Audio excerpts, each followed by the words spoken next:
Let's move away from money to don't ask, don't tell. And what about the Pentagon's findings on that, Naphtali? Well, the Pentagon came out fairly strongly. What they did is they put forth a survey that's been in the works for some time that showed that about 70% of service people have no problem serving with openly gay or lesbian comrades. It is true that among the Marines and among some of the big combat units, that number was much higher.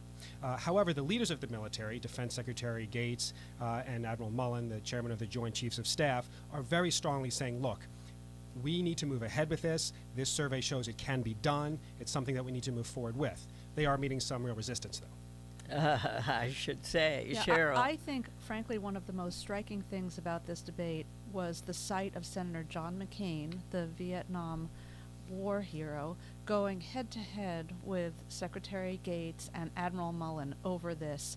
Senator McCain strongly opposing repealing Don't Ask, Don't Tell, saying, in effect, I served in Vietnam, and, I know that service members will be uncomfortable with this, and he cited those statistics that Naphtali cited, that 58% of Marines in combat units and 48% of Army combat troops thought repeal would have either a negative or a very negative impact, to which the top brass at the Pentagon points out that 70% of service members asked overall said that this would be no problem. And you saw Admiral Mullen basically saying to Senator McCain, I've been serving with gays and lesbians my whole military career. I went to war with them in Vietnam aboard a destroyer, and I knew they were there, and we never had any problems meeting our mission. And to see these two go at it this way, to me, really crystallized the fight and was just a very striking tableau. So what's likely to happen on this in the Congress, which is where the president wants it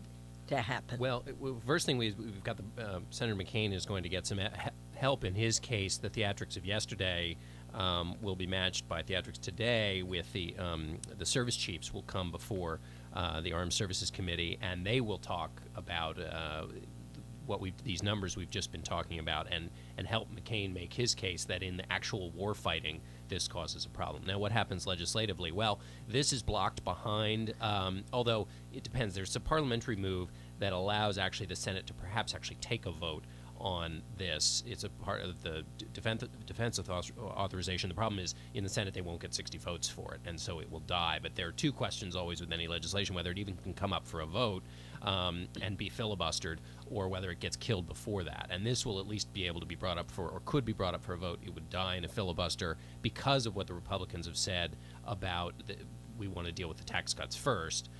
This is blocked behind that, and the clock could very much run out for this term of Congress in being able to deal with this. Naphtali. Well, whenever there's a proposed social change, there's a few ways it can come about. It can come about through the courts, like in this, let's say Brown versus Board of Education or Roe v. Wade. It can come out through an executive action, like President Truman integrating the military, or it can come out through Congress.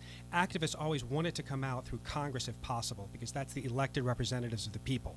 Now, there is a whole court fight over Don't Ask, Don't Tell, and that may ultimately resolve the thing, but I think for people who want to repeal it, they hope that Congress can find a way to do it.